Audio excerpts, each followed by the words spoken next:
Red Games Co. finally updated Transformers Tactical Arena to version 1.7. This video breaks from the norm though. I don't really want to get into the details of this update. I don't want to critique the game either. There's been enough of that on Reddit already. In short, this is a nice update. More work needs to be done, but I like the game so far. It's the main reason why I have an Apple Arcade subscription. So, this video is about a specific change in the version 1.7 update. Here's a direct quote from the update notes. AI tuning improvements to balance level 9 units. The translation, the AI is worse than ever. My friends, this is the difficult future of humanity. It's going to be proving yourself in a world where the computers are getting better at doing your job. Have you seen ChatGPT? Wow! You can see the effects of artificial intelligence in this game. At first, it wasn't even clear which battles were against the AI. And when fighting at a high rank, the AI is brutal. It does not fight fair. As you increase in rank, the AI gets more energon. How can a human compete against such absurdity? Well, that's exactly the point. The idea is to keep players from advancing beyond the crowd. Nice try, Red Games Co., but I'm not here to fight against other players. I'm here to farm crates and bash bots. Just look at all these crates. So, how can you do this too? Well, maybe you shouldn't. Just look at all the time I spent playing this game. That's over 1,000 hours.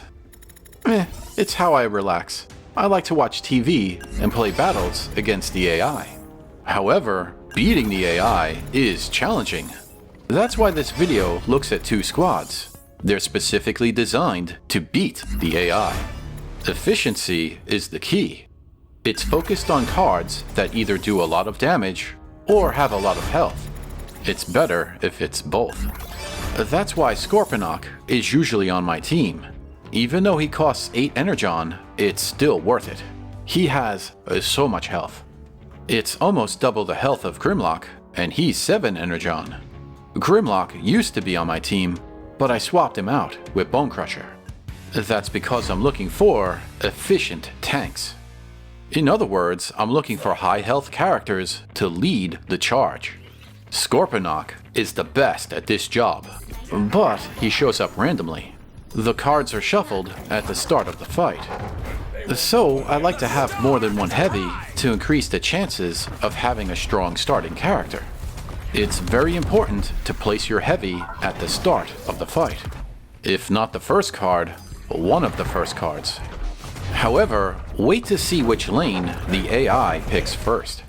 You need to slow down the AI, as they will start advancing immediately. This onslaught doesn't stop for the whole fight. So, the trick is to pick off their cards as they appear, while you amass a sizable army. That's why it's great that Scorponok is slow. He creates a front line that gradually pushes forward. To make this strategy work, you don't want cards that are too fast. That's why Moonracer is almost always on my player vs enemy team. She has the best range, so she's generally shooting at something. Her health is very light, but she can do the most damage for her smaller energon cost. As long as she's deep inside your side of the battlefield, the AI usually doesn't target her with direct damage attacks. Don't put her too close to your turrets though, as the AI may aggressively attack those turrets. Moonracer eventually walks towards an enemy turret. As long as your heavy is ahead of her, she's usually safe. The problem with the version 1.7 update is that she got nerfed.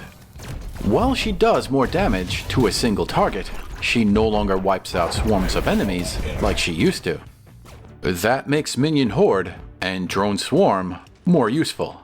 That's the idea of my primary squad right now. It's lots of ground units to overwhelm enemies. You can experiment with what works best for you. Do you want more tanks or do you want a larger crowd? I've been using more units as they can massively overwhelm the towers. Yet once a crowd gets to the other side of the battlefield, the AI goes to work. It's programmed to use direct damage attacks against crowds. That usually wipes out Minion Horde. Yet, that's what's really nice about the version 1.7 update. The Sharkticons are only 4 energon. They were pretty strong before, but this change makes them even more powerful. Sometimes I like to send the Sharkticons down the opposite lane as a decoy. The AI predictably goes nuts and starts bombarding them. Meanwhile, my main force moves in and quickly takes out a tower. In other words, it's possible to drain the AI of energon. If the computer wastes a lot of energy, it won't have enough power for more expensive units. That's why it's important to spot the squad that the AI is using. There's a list of possibilities on the Transformers Tactical subreddit. Right from the start of the fight, one of your top priorities is spotting the squad. It does take practice, but you can start to anticipate how the AI is going to attack. That means you can trick the AI, make it waste energon. But in general, it's just a matter of efficiently countering the cards played by the AI. That's why Sunstreaker is almost always on my team. The AI likes to use cards like Drone Swarm to take out heavies like Megatron, Grimlock, or Scorponok. Sunstreaker shuts that down immediately.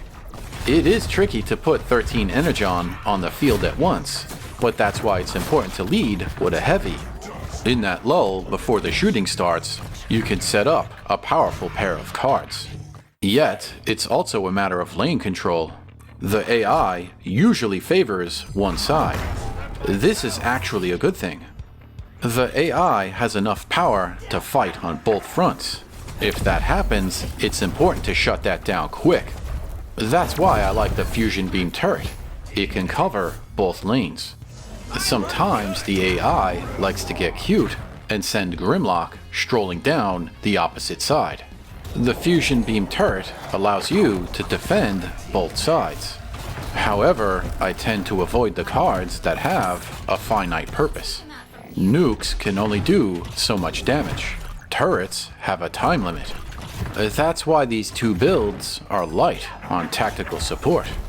So, how to counter heavies without the fusion beam turret? With Grimlock, sometimes I let him get to one of my towers. He will do some burn damage, but a minion horde will quickly kill him. If Grimlock is focused on the tower, a 3 energon card can cancel a 7 energon card. Then, those little guys are free to do more damage. The final score doesn't count slightly damaged towers. So, wisely using some tower health to stage a counterattack is a smart move. That's also a job for Arcee. With her fast blaster shots, she can do a lot of damage. While she doesn't have a lot of health, she has great range. She can hide next to a tower to stage a counterattack. She can also hit ground and air targets. So, if there's a heavy versus heavy fight, dropping Arcee off to the side can break the stalemate. She's a more affordable alternative to Sunstreaker when the AI isn't using swarms or hordes. She can also land corner shots like Megatron. But even with good cards, this does take practice. Furthermore, losing is part of the game. But losing just means that the next AI battle should be easier. The problem is that these squads are designed for fighting the computer. But since I don't know if my next fight is against a human or the AI, I pick a squad to beat the AI. At the top, there are very few players to fight. That's why it's important to know how to beat the AI. Anyway, that's the version 1.7 update. It's basically your typical content update. New characters, new arena, and sensible card balance. Thanks for watching.